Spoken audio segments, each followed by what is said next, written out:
Okay, so this is the first look at some of the long throws, and again, I'm sorry I don't have the timestamps written down on these, but it just, having forgotten to write them down, trying to go back and find them all again, just I didn't think it was worth the time. So kind of talking in general, and I'll reference a few specific plays.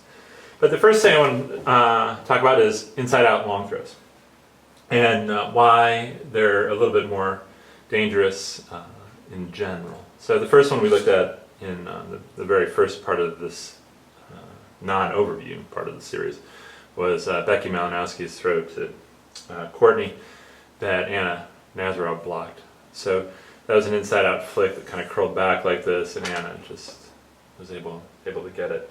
And the thing I was trying to say in that first video is that your window for completing this pass is so small. I mean, maybe it has to be sort of right in here, and any miss outside of that is either going to get blocked by the defender or going to be too far for the person to run down and get it. So that disc has to land in such a small spot. You've got such a tiny window on this, and from my sort of favorite perspective of thinking through things is is this a mistake, or are you trying to eliminate mistakes or minimize mistakes versus maximize Sports Center plays? I think you just need to avoid this throw. So that was one example I've already talked about.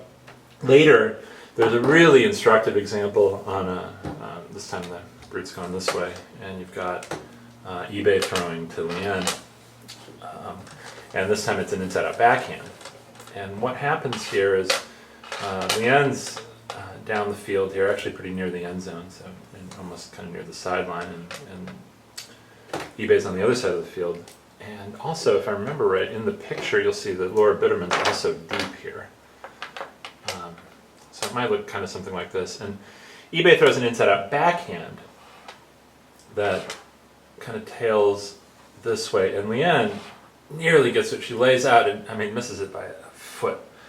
But it's the same conceptual issue that on this inside-out backhand huck, the window where Leanne could have caught this pass is just absolutely tiny, and so you're just trying to hit the target on the bullseye with these IO throws.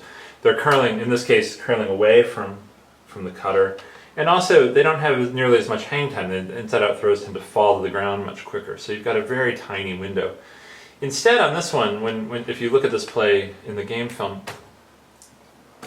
an outside in throw to the end zone here, which is going to hang up a lot longer. I think Leanne catches this with no difficulty at all.